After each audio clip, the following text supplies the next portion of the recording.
Hey there everybody and welcome back. For those of you that are interested in learning more about the Samsung Galaxy A14 5G and whether or not this is a device that you should be considering, stay tuned. I'm going to be covering the specs of the device and a quick overview as to my thoughts after having used it for a couple of days. Now for those of you that are interested in the unboxing video, I will put a link in the description to that. You'll notice I have two boxes here and that's because I picked these up on a Google Fi promo.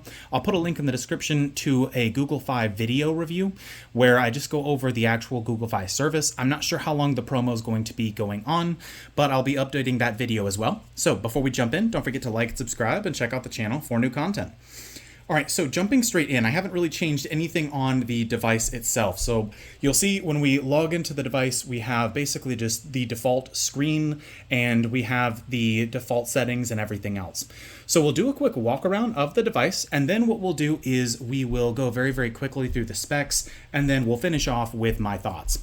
So looking over the device itself, we'll lock the screen really quickly. You'll see we have a very, very clean and very, very large screen as well. Again, we'll go over the specs shortly. So fairly large screen. We have our basically just the single camera up front. It is not built into the screen or anything like that. So you'll notice when we unlock the device, we have that little bump right there. And you'll see we have basically everything else. You do have a Samsung UI built in when you first start it up. So things like the home button down here are disabled. It's the swipe gesture by default, but we'll cover that shortly. So looking to the left side of the phone, we have our little SIM port. And one of the things that I love about this device is that it does have expandable storage. So I put a micro SD card in there and really nothing else on the left-hand side. On the top, you'll see, I believe this is a microphone, and that's really all that's up there.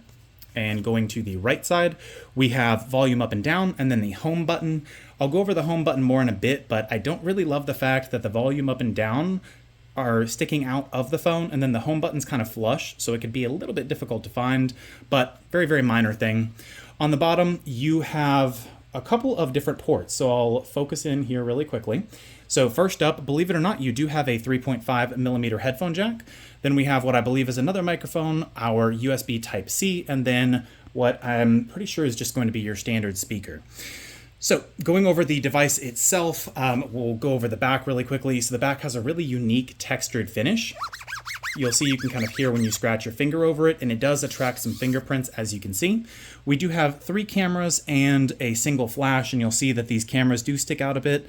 No bezel, but again, most people are probably going to be putting some kind of a screen protector over top of this. Now, device itself, when it starts up, relatively simple, so let's go over the specs and basically what's going to be powering this device here. So we have a couple of different options. You have different themes, just like with any other Samsung device. So we'll go over a couple of different things regarding the display, wallpaper, things of that nature. So going over a couple of things. So first and foremost, you'll see that we have what looks like the pretty traditional Samsung/Android UI. So again, the only thing I've really changed is just the notification bar down at the bottom. Everything else, as you can see, is basically just the stock setup. So going over the specs first, and then we'll go into the phone into more detail. Now these specs are being pulled from the Samsung website specifically. So let's go ahead and jump into those very, very quickly. So first and foremost, looking at the screen size for the A14 5G, it is a 6.5 inch screen with 4 gigs of RAM. So we have a couple of different websites from Samsung that make it a little bit more difficult to find all of the specs in one place. So what we're going to be doing just to make this a little bit easier is we're going to go ahead and we'll set the screen timeout for this, and we will let this sit right here and go over those specs in a little bit more detail. So looking at the cameras on the back, so we have 3 cameras. We have a 2 megapixel depth camera, a 50 megapixel main camera, and then a 2 megapixel macro camera. And just to show you which is which, when we're looking at the back, this is the 2 megapixel depth camera, the 50 megapixel main camera, and then the 2 megapixel macro camera down here. That is all visible at the Samsung website, which again, I will link in the description. And then we have a 13 megapixel front camera right here. So overall, the cameras are actually very, very solid, and I definitely enjoy that. You'll also see on their website that you have more RAM than what I think you would expect from a somewhat traditional smartphone, potentially in this price range. So they're listing that this is currently 205 grams as far as the weight, and it has a 2.2 gigahertz CPU speed. So they list 2.2 gigahertz and then a combo and 2 gigahertz. I believe they're potentially covering different models, but they show that it's an octa-core CPU. The screen size is going to be coming in at 167.2 millimeters. So it's a 6.6 inch full rectangle, and you'll see 6.4 inch rounded corners. The technology is a PLS LCD, and then the resolution is 1080 by 2408, so it's full HD plus. Max refresh rate, which is really, really nice to see, is 90 hertz. The color depth is 16M for the main display. We already went over the cameras, so there's not really much to cover there. And then you do have slow motion at 120 FPS and video recording at 1920 by 1080 for 30 frames per second. Now the memory, you have 4 gigs of RAM, 64 gigs of storage, which you'll have about 46.1 gigs out of the box, but you do have that micro SD card slot that is built into the SIM slot on this side. Now, a couple of other things to note, which are basically just your standard connectivity parts. It does have 5G. You do have that USB Type-C, so you do have the ability to utilize Wi-Fi, NFC, and some other wireless connectivity, such as Bluetooth and PC Smart Switch. Now, outside of that, there's not really anything that I think most people are going to be interested in learning more about this device, mainly just that you can also find out online about the battery life. They list a 5,000 milliamp hour battery, which is very, very impressive.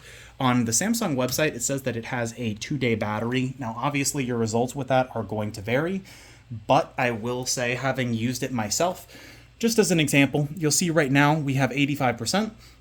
I used this yesterday at the gym and today at the gym. We'll say combined for about 2 hours, 20, maybe 2.5 hours with Bluetooth on, no Wi-Fi, so just cell data. And then I had it on all night. So this has been on for about, I would say, a day, maybe day and a half so far, using Bluetooth and streaming on Pandora. And again, I'm still at 85-ish% battery, but bear in mind, I did not use it outside of that 2.5 hour period. So battery life does seem to be very, very solid. So now that we covered all of these specs, let's go more into the device itself and just my general opinion. I am going to go ahead and say, when I got this device, I was very, very excited to use it. So this is coming from someone who's currently using and recording this video on a Z Fold 4, and I'll put a link to the video review for that in the description. But it just felt nice to have an old school, it sounds weird saying that, but just kind of an old school style phone with just a single screen. It feels very, very nice and very solid, and because I use the inner screen on the Z Fold 4, it just doesn't feel like the actual tempered glass hard screens like devices like this may have. So a couple of things that I like, a couple things that I don't, and then we'll close out the video. So things that I like, I think this is probably one of the best values for your money that you can get out there now. It feels really, really solid overall. It does feel a little bit hollow right in this area, but again, these are just minor things that are just really just things that you notice and probably don't bother you. So outside of it feeling a little bit hollow, when I popped out the SIM card slot, it looked like the plastic piece where you put the SIM card was a little bit warped, but again, very minor thing. It's still obviously working, and it has the expandable storage, everything fit fine. So no complaints there. I don't love the fact that out of the box, you have the swipe gestures instead of the standard navigation bar, but again, that's a very, very quick fix. Now, as far as the updates and everything else, there are different articles online where you can learn more about what you can expect as far as updates in the future, as this is not one of the flagship devices. But all in all, for $200, you get what feels like a flagship phone. So it's not the most responsive, but to be honest, once you've turned this thing on, and unlocked it and basically let it sit for 20 seconds or so, it switches screens very, very quickly. It almost feels like you're using an S20 or an S21. There's no reason to feel like it's using anything else. It's coming with, I believe, Android 13 out of the box, but you may want to look that up just to verify that. And that's just kind of comparing to other devices, for example, like the Moto G Power, which I've played around with a little bit. It's a little bit older and cheaper, but the general idea is the feel of this phone is very, very premium, especially for the price and the specs that you're getting. I haven't had any issues where apps would randomly crash on me or anything like that, but I would like to know from you, if any of you actually have this device now, what are your thoughts? How do you like it? Drop that in the comment box below.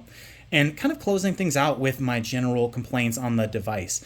There aren't many, to be honest. The first one is mainly just how it comes out of the box. I don't think is the user experience that most people are going to be pushing for. Again, just basic things like having the navigation bar be the swipe menu instead of navigation, just things that aren't really typical for more of the flagship devices. I think they could have set this up to be like many of the flagships out there. But the actual turn on and loading of all of the different apps from my other phone was very, very quick and painless. I also noticed that out of the box, the screen brightness is very low, which is a little bit shocking because when you swipe down from the top and it just shows how responsive it is. I mean, switching between screens and everything is very, very quick. But people online have complained about the screen brightness, but I feel like it can actually get pretty bright. But out of the box, it comes out kind of dim and kind of made me wonder if there were any issues or defects with the screen. Again, those are minor adjustments. And then the last complaint that I have, again, is just this button right here. I found that without a case of any kind, this button is pretty much completely flush. So I will try to focus in on it, but you'll see that the power button right here is basically flush with the device, and the volume buttons are not.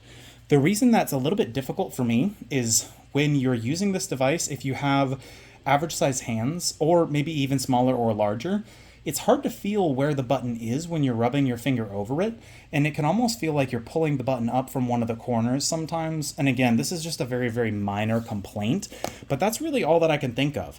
Outside of that, everything else with the device, for example, loading up the camera, it loads very, very quickly. The different camera modes work very, very well. The camera feels just like your traditional Android camera. You have all of your different settings up top. You have a very good quality camera. And to be honest, when I've been trying to use this, for example, taking pictures of the timer on the treadmill at the gym, I've noticed that it snaps pictures when you double click the power button.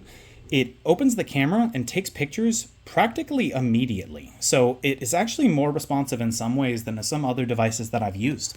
So overall, this phone has been genuinely enjoyable to use, and I feel like for the price, especially because you can get these on sale from companies like Google Fi if you want to sign up through your phone plan, and you could potentially get them for free, depending on how long you stay with them. It's definitely worth it. So the device itself, the only thing I haven't really covered is the price. Currently, it's listed on Samsung's website for $199 if you buy the unlocked 64 gig model, as the 32 gig is not currently available. So $200 gets you a very, very premium feeling device. You don't get this device and feel like it's really hiccuping when you're using any of the different features. It seems like it's able to keep up fairly well. Bearing in mind, I have not tried to use this very heavily for gaming or anything of that nature, but your more generic day-to-day use, I think that this is something you're definitely going to enjoy. So if you have any questions, drop them in the comment box below, and I'll see you all in the next video.